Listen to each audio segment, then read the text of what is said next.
The first 3 weeks of the eruption here in Hawaii, crazy things would happen in the middle of the night. A new fissure would open up and it would threaten a new neighborhood. Thousands of people are evacuated from their homes. I started the Hawaii Tracker Facebook group to help people understand what's going on and get their questions answered.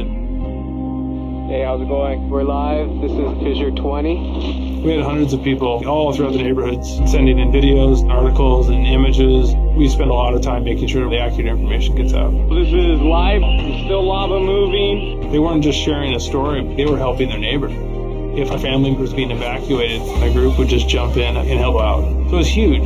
They were watching out for each other. Hello everybody, thank you for coming. Thank you for the support from everybody.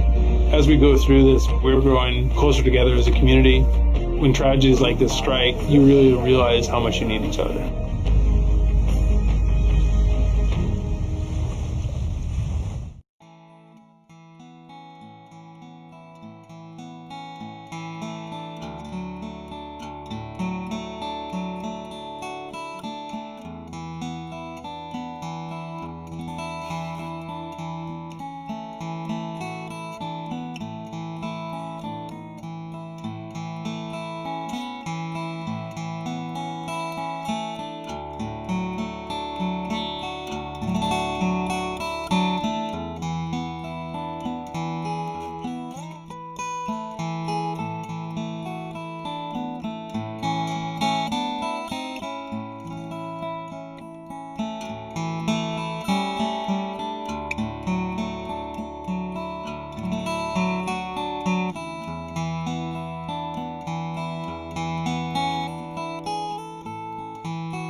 How's it going, everybody?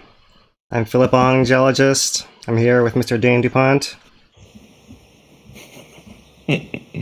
How's it?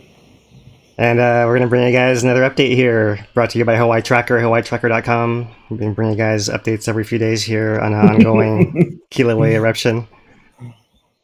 Everything right there, Dane? I saw that part replay in chat. The pointing part is great. All right, man. So we're going to start you guys off here with a view of Helena lava lake as it appeared a couple days ago. This is one of the more recent images we have. And what you guys can maybe see here is that at a glance, we have a lot more red lava on this western side of the lake over here. Here's our active western vent that's still erupting and has been putting out a little bit more lava, maybe a little bit more globby. It appears a little bit thicker, gooier lava, maybe it's getting a little bit gooier, a little bit less gassy than it started off, and it's kind of circulating only in this section that's really close to the vent here, kind of between where this island, the big island's made a barrier against more circulation to this southern side, which appears to have totally stagnated, at least in this one image right here. So we'll look at this into a little bit more detail here, and we'll start off by kind of going back to a view of later that evening when it was dark and I could actually see some glow coming through the crust on this backside of the island over here. So there is lava circulating, it seems like, around the island, but maybe on a much tighter radius than it was before when it was going throughout the whole pond, which is not even pictured off of the image over here on the right. So going back a day, you can kind of see something we're going to get into a little bit here, and that's that there is lava exposed on this southern side of the crater that's filling, and so there's a kind of, you see the stagnant crust mostly over here, right? And kind of see, this is interesting, this is a northern vent over here, and there's kind of a glowing source over here as well. But this is a process that's actually crustal overturning, where the crust that's forming here is actually getting replaced by a wave that travels across the surface in various directions. And so we'll see video of that here shortly. But first, I'll show you guys a thermal to give you guys a better idea of what that actually looks like here. So this is the last 24 hours from the USGS website, their thermal imagery here. And we have here at the bottom of our view our active west vent. And a couple of things you can notice is that it's actually putting out lava flows right in an area right over here, kind of going this way. There's actually one frame that spills all the way out to here, because we have a rim built up on this lake now that kind of goes like this, right? And that rim goes on this side as well over here. In fact, one thing I've been looking at over the last week or so is our northern vent, and it's actually hard to see here, but it's kind of this shape right in there. You can kind of see the lava fills around it. And there's an upper part of the rim that's about that shape also. All right, so lava is actually flowing down. You can see it's still kind of going around. It hasn't overtopped it yet, even though the level of lava within this lake is still rising. And lava is pouring over the edge, and every time it does that, it makes this barrier, this levee, a little bit taller, and so the lake can get a little bit deeper. It can do that inch by inch, centimeter by centimeter, as it basically deepens itself. That's one aspect of what's happening there. And so I'll pan over a little bit here. The other thing to see is how you can see a little bit on this back southern part of the thermal image over here. In this dark area, these much darker spots are the smaller islands over here, of which there's a bigger one over here. But they're all seem to be stuck along the same position within that mostly frozen crust. You can see it does break open and spills over to the sides. And let's look at that a little more closely here, and let's kind of zoom out so you guys can see a little bit more on what's going on here. One thing to note too is that there are times when you have more overflows and less overflows. You can clearly see those overflows happening, coming over the edge at different times. And that's what we're talking about as far as the lake building over. So that actually allows this rim over here to get taller, where it's spilling over, right? And this rim over here to get taller, where it's spilling over too. And actually, this is closing in almost like this now.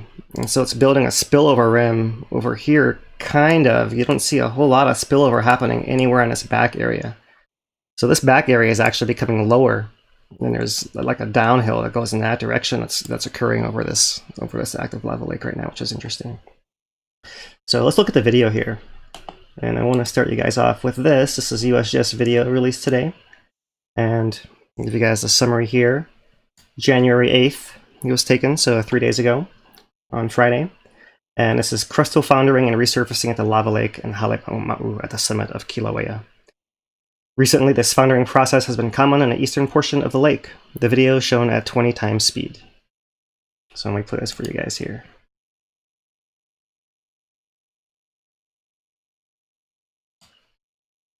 Move it over a bit here. You can kind of see this is on a massive scale here. Chunks of the crust will fall in and get replaced by fresh lava coming from below. And so in 20 times speed, you can see how these fronts migrate across and actually meet together. You see when all this crust in the middle of here is all going to get consumed, right, as it kind of gets encroached in from all the different directions here. And once that happens, it'll all the activity will shift over this way. Check this out.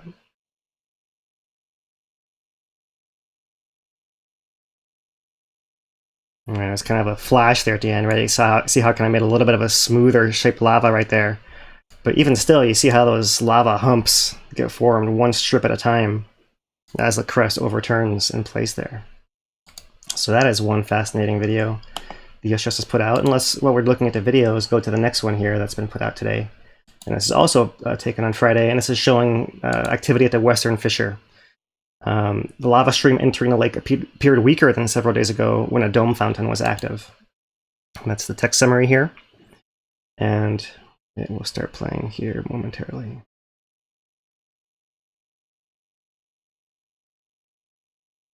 I'm going to scoot this one over a bit too. So there is our western vent.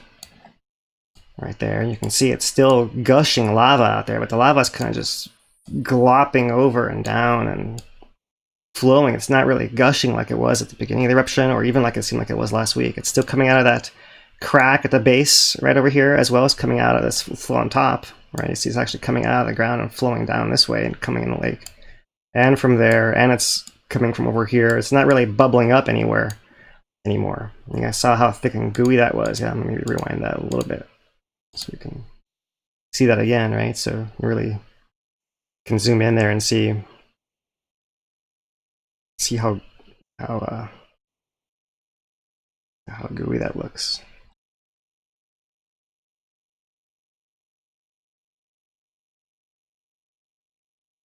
All right, so that's the video there. And so I kind of wanted to just recap briefly here how we actually got to be in this position.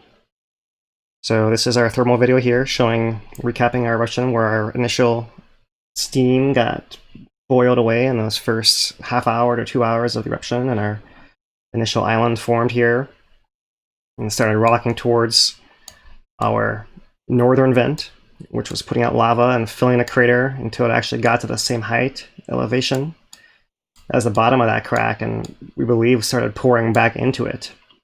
Right, that's not exactly what's pulling these islands towards it. That may be the actual the lack of surface pressure as well as currents maybe circulating, pushing this thing back around. So you can see clearly how the lake was circulating all the way around in its early phase.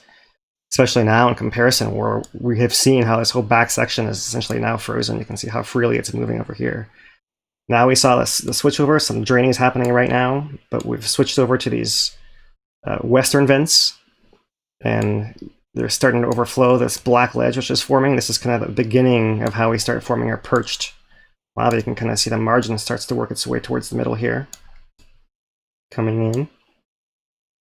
Interesting, you can almost see like some wake going around the island, right? You see there's it actually moves against that surface current, right? Propelled by what's happening behind. You can kind of see starting in here now maybe the flow is not quite as strong. We have our bubbling coming up, but we're starting to see a different pattern of flow going back as the island is rotating into position here to where it can be lengthwise blocking this current. So the current really has to go all the way around it on both sides, right? And the longer it takes, then the more it can slow down and cool down and degas and all of that. And so maybe that's why towards the end of this video, all these small islands stop moving.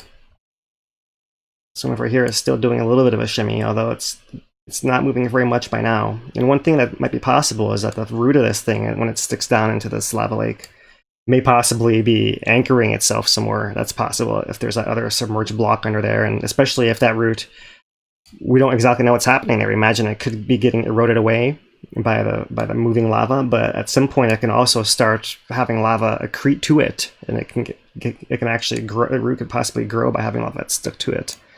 If that's the case, that could anchor it down as well, right? So that's an interesting possibility to consider there. So here we see as we approach the end of this particular animation here, we have our perched levee, and by our last frame here, we essentially have what looks like a little bridge of crust that connects this back end to the back of this island, which by this point in time doesn't seem to be moving very much anymore.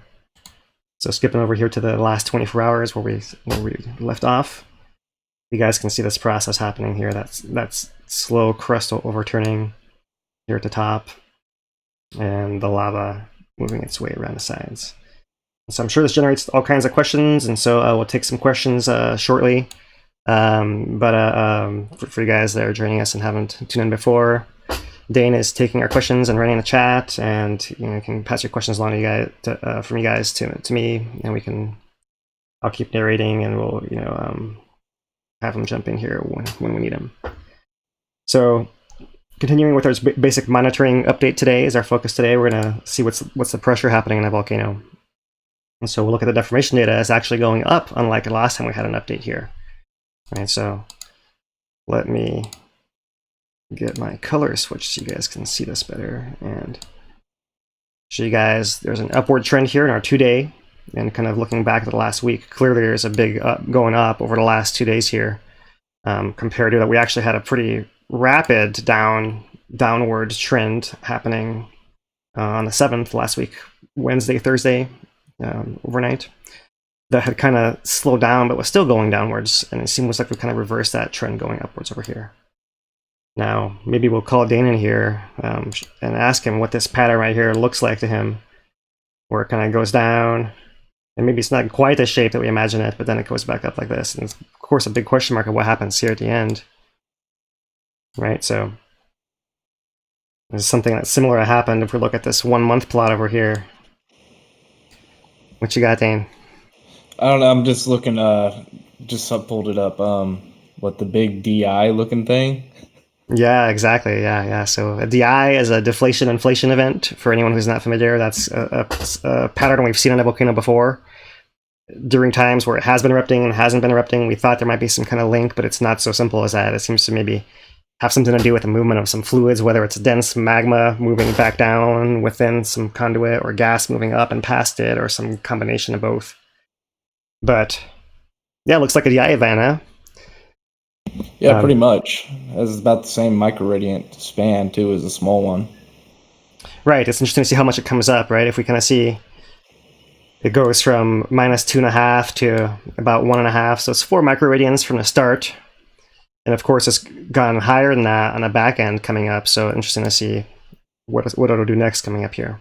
Because we have seen that kind of gooier lava. I just showed you guys a video of lava being a little gooier.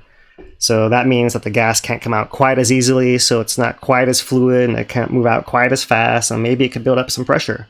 Or maybe it could start going through cycles of gas and magma movement because of that extra charging underground. It's hard to, that's really hard to figure out, but those are the variables that the geologists are dealing with there. Try to figure that out, as well as, of course, all the data that comes in from all the different GPS locations and all the different seismometers. That we're not showing you guys everything, kind of just to highlight a summary, a snapshot that is representative to tell you guys what's going on here.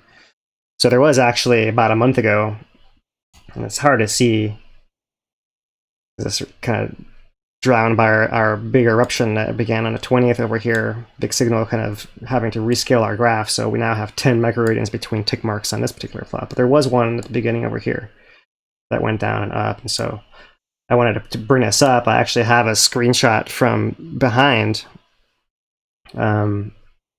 before our eruption. So this is back in November and December. So this is this December 2nd intrusion underground, where the signal really jumped up. But really what I want to show you guys is this other pattern that we see in a blue line here, where it deflates. Deflation meaning the volcano's surface is sagging, it's tilting inwards. And then it's inflating again, it's basically swelling again. It's tilting outwards. And it'll do that in some kind of pattern where it'll go in and out, almost like it's breathing sometimes. You can kind of see here, if I'll scan it back to the left before that intrusion event, how many of these we actually were having. So because the scale is important, let me zoom in here for you guys to see. This is a 5 microradians per interval, vertical interval of tick marks here. And so you can see on our blue line, we're focused here on the summit, that, on a scale of less than 5 microradians, we go down, we go up. We deflate, we inflate. We deflate, we inflate. We deflate, we inflate. And you can see there's a longer term background trend of a rise in this case, right? And that's kind of 2 signals superimposed on each other. And that slow rise is what leads to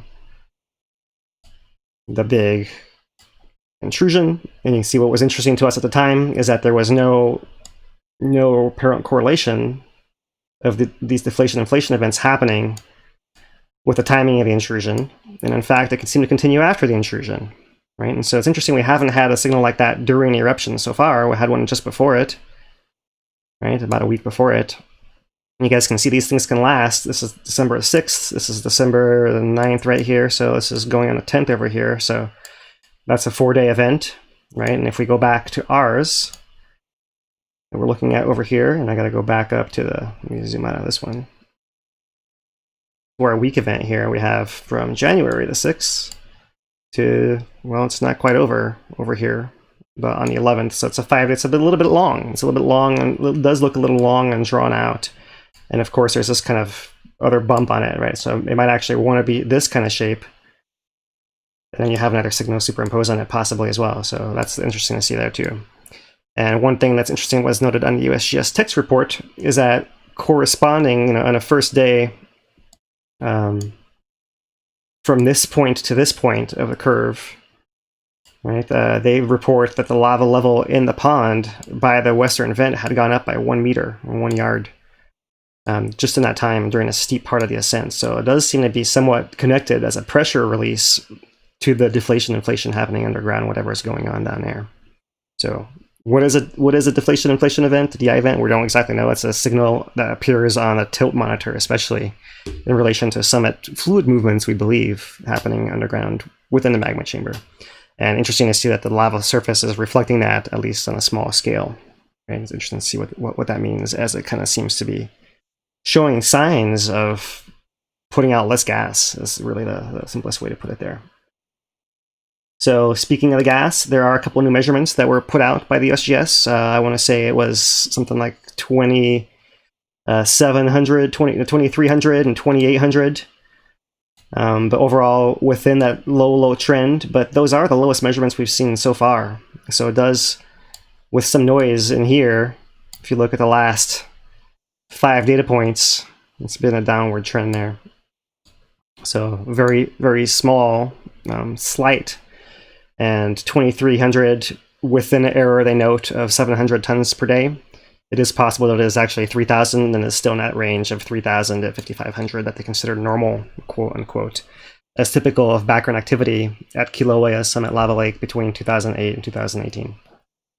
So that's the sulfur output data, and we believe that the sulfur output data is directly tied to the emission rate, the effusion rate of lava coming out on that day as well. So we kind of see a pattern of it came out really fast at first, and then peaked, and then came down fairly quickly, but it's kind of tailed off and is still going at a low, sustainable still rate. If it drops below 2,000 in the next week, coming readings, and we can see this thing is actually winding down.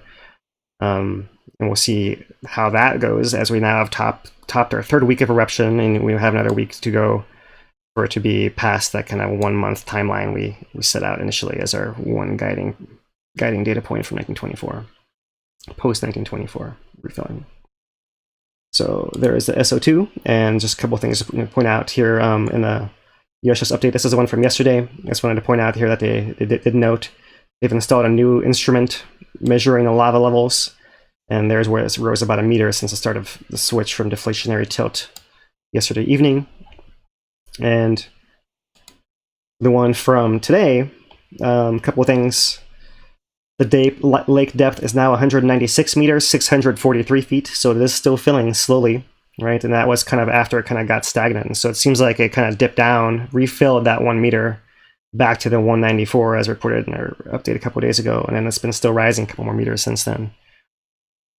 So it's kind of interesting to see that response in the lava level there, while it still remains stagnant over its eastern half. Both things are happening at the same time. And here's their 2,300 and 2,700 uncertainty measures, so that's where that comes from as well. And one other thing here to note is that they say the west vents exhibited stronger flow starting yesterday afternoon, with spattering and spatter-fed lava flows from the top of small cones plastered on the northwest wall of Helena crater. Lava also flowed from the west vents through a crusted channel into the lake. So we've mentioned the depth already. But they do say here, while the stagnant eastern half of the lake was about 3 to 4 meters, 3 to 4 yards shallower. Last night, the eastern part of the lake appeared to have subsided below its perched rims. So it actually sagged down. That's an interesting thing, right? And overall, the dimension of the lake remained the same. So that's basically it. All islands were frozen in the eastern stagnant portions, and the surface measurements are unchanged as well. So it seems to be kind of just stuck in place at this point in time, as far as we can tell. Although interesting to see that southern part of the island appears to have subsided below its perched rims. That's an interesting little detail to point out to you guys there. That, why would that happen? Maybe the gas is coming out in a bigger slug, and so the denser lavas under there, maybe it's not circulating quite as much, and that's where the stickier lava has been pushed to. It's hard to know exactly what's going on under there, and if that's the case, it might sit lower, right? And so the crust can actually sag. So there's some possibilities right there. Are you ready for some questions? Should we do questions in the middle, or should I wrap up the rest of the monitoring signals here? I got a couple final things here. All right. Monitoring. Go ahead. All right. So they haven't updated the depth plot, but here it is, kind of showing it was kind of going down as it was. And its deflation has come up a few meters. It probably looks something like this now when that gets updated. And I want to point out that this actual surface of the lava lake is something we've seen before. Here is a Kīlauea lava lake. Image from 1963, USGS paper you guys saw there.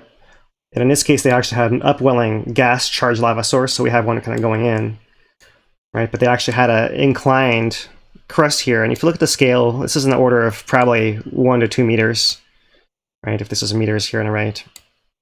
And so it's still six feet, maybe, possibly in that range. And that's kind of the pattern they have downhill over there, and then they have a spatter down as lava circulates back down in there. So as the gas escapes and the lava kind of starts circulating and essentially gets denser and gets degassed, then it kind of drops back down and under that crust in the back. And so that's what we don't know, is how far over that circulation actually goes there. And so that's one example. And one other quick example is we've covered this in our previous update as well. You have an upwelling, right? And we saw we did have a dome fountain, so maybe our path in is enough to cause some kind of upwelling. You can have that same kind of feature, that kind of slope. So some combination of the lava coming in at that end with the spillovers building up the rim higher at that end, and maybe why we're actually seeing that slope over there. So earthquake-wise, it's the same story as it's been. Very little on Kīlauea, same in a deep feeder source. There are still gas impacts, and so I'll just kind of wrap us up here and switch us over to the questions. Just note that there are still gas impacts, depending on how the winds are swirling. There can be gas even in the helo areas. I'll point over here. I don't see why it's not loading right now. Maybe I'll give it one more chance. And not cooperating. All right, so that is it. We are brought to you guys by Hawaii Tracker, hawaiitracker.com, and we'd love to take some questions, Dane.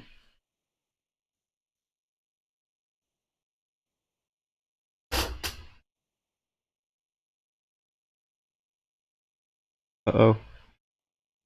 I can't hear you. That's my end. No, there you are.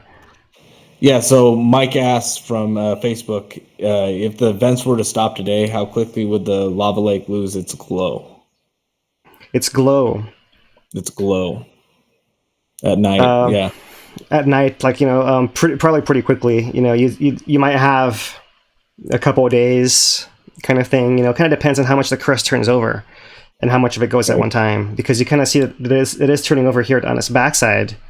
And that happened at Kīlauea Iki 2, and that happened at Kīlauea Iki, I want to say, for over a week after the eruption was over. And that lava lake was shallower than this one is. So you might see this kind of process happening for a while, and then it might give little patches of glow where it's like a little bit brighter and a little bit less bright, but you're not going to have this big open surface, which is what's the main culprit for all the glow you guys are seeing now, and to some degree, the vent. Right. You're going to have to time it right. You're going to have to get it so you're there, and then it happens while you got the camera set up to get the maximum, glow out of it, basically, yeah. Right. Yeah, exactly. Yeah. And there's low clouds, and of course, what's not shown in this thermal image that I'm showing you right here is there's a big gas cloud coming out, right, and that thing can light up, but light up more from the vent or from if it's drifting over top of the lava lake, so that kind of can change as well. All right. So, do you want to do one that we've done before? Because I know we've done this one before. Sure, we can do that. We can do one of those. All right. Is there any indication that lava will break out below or near the homes like in 2018, so the Lower East Rift Zone eruption? What's our Lower East Rift Zone signal like? Yeah, it's what we've seen signals of sagging of less pressure everywhere from Pu'u'o and west, right? So the upper East Rift Zone was pressurized before this eruption, and like kind of the middle rift zone was connected before this eruption. But the lower east rift zone was neither pressurized nor connected, and still seems like it is that way today. So no threat of anything past there. If anything, anywhere it comes out now is all within a national park where no one lives, and so that makes this a nice eruption as far as the human impact, right? Of course, the gases are serious, especially for people who live downwind, having to deal with it for, it's going on a month now, right? Not quite a month, but into the, over 3 weeks. One more question about the formation of the islands, just the process for you get the big island and then the little islands inside of the lava lake. Yeah, so let's just review the video here and kind of see early on here on our thermal video that we have our big island, I've been calling it, and then we have another our supercontinent's breaking up here. We have another chunk that's coming out over here that has another crack in it right there. So that's really a two for one. And if I wind this forward, you can see that it's kind of splitting apart, and there it's split apart. And there you can still see them, right? You can still see clearly in the early stage the big island, and it's kind of the next biggest island, and all the other bunch of crusts kind of stuck together that we think are all a result of that initial lava water interaction, right? So by this point, you can see those ones have gone under. You don't see them anymore. And something about the lava is frothy enough compared to them that they don't float at the surface of the lava, right? They actually are neutrally buoyant down deeper. They're kind of like a measuring device in a sense, right? And so if we go forward here, they stay underneath. Occasionally you get a glimpse of there's some cool crusts kind of bigger in that area and other areas, but really they stay underneath. And you see a little glimpse of it back and forth right in here. Let me wind it back and forth one more time for you guys. You see a little bit passing through there. Little hints of the two of them popping up right over here. And then really it takes until that northern vent. You can see there's one little one doing a little excursion over here to that point. And then there, once the northern vent switches over, whoops, to here, maybe that's when the lava's draining back. Maybe it's less gassy all of a sudden. And so that switchover, that's when these islands emerge. But you can kind of see we have the lava bench exposed along the bottom here too, of all of these, right? So we see that kind of lava wedge on the edge of the islands, these bigger islands, but these smaller islands were all the way submerged. The whole thing is glazed over in lava from this lava lake, right? And so that's where they come from, and they basically have drifted from that point, kind of over, and into that particular shape, and we rotate over, and we get to about here, and we freeze. So, all right. All right. So more conceptually, I think this is just asking to explain kind of the system. Asking about the connection from the shallow magma reservoir and the vents that lead up to the surface to the depths of the earth. How deep does the lava come from that feeds in from depth into shallow? Okay, so the magma itself is just molten rock, and so a question of where's a parent of that particular rock that's been molten. This is something that's kind of theoretically, I'm not going to get lost in the weeds. Don't worry, Dan. It kind of comes from down where the hot spots interacting with the base of the crust, and that's where the melt comes from. It kind of comes up through various systems, so all the different volcanoes that form the island. So that would include Mauna Loa, Mauna Kea, Hualai, Loihi, Kīlauea as well. And then basically it comes up through various levels of storage, which are unknown, through pathways, which are also unknown. We speculate it comes up all underneath Pahala as one mass, then over to Kīlauea to the east at some kind of flat, deep pathway, and then it comes up from real deep under Kīlauea straight up. And at the very surface, we have a very shallow magma chamber, which is essentially feeding this eruption, as what fed the 2018 eruption as well. And below that, there's that we think maybe has somewhere in the order of, I don't know, it's ranged from a few cubic kilometers of volume to one that's slightly bigger to the south, that's maybe occupies a larger area, but maybe it's hard to tell if that's, a bunch of sills and dikes or it's one big balloon. That's all stuff we don't really know about. All right. So kind of in the same understanding, just like, the characteristics of the lava. This is the next question. Does the gooey lava now coming out indicate that a stop is near for the lava flow? Since it's more viscous and stuff like that. It well might, because I think, the gas level is going down as a whole. We associate with the eruption rate going down also, right? The fusion rate, eruption rate is the average of the whole eruption. So, yeah, less gas charged lava, it's that's what you need for the eruption to eventually end. If the lava was still coming out with 10,000 tons a day or 5,000 even, and if it goes back up to 5,000 and stays there, for example, if that were to happen, then it looks like that indicates a prolonged eruption, right? If you see kind of at least decreasing gradually, that does indicate it might end at some point rather than last forever, and definitely years, right? So it still could well within the next week wind down and be within that 1 month timeline. I don't know how good our one data point post 1924 collapse was that we covered in a past eruption, but right, still on the table. Well, that kind of does it for me on questions. If anybody else has any, we will be, combing through the chat to pull some for the end of the show, right, and wrap it up with another round of questioning. So back to you. Oh, what? Well, but that's all. Yeah, that's actually all I got. That's all you got. Yeah. So, I think that's plenty today. All right. Well, one last one. Could you explain how much does the lava contract when it cools, when it hardens? Yes, it absolutely does. Yeah. So it's easy to see when you look at old craters that had lava flows in them, and you kind of see lava pulls away from the walls, and then it's actually subsided. It's settled down lower, and so there's a series of cracks, and you kind of see like a high lava level on the walls of craters a lot of times. And it's not just because eruption rate went down and it drained back, but also because it contracts as it cools. Absolutely.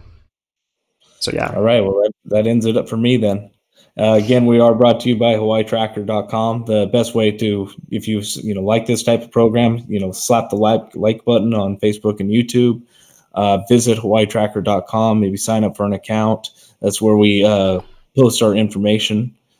And if you feel so inclined, make a small donation. That would help us keep going to do the research to keep this type of content coming. And we appreciate everybody that joined us today. Thank you, Phil, for keeping this going.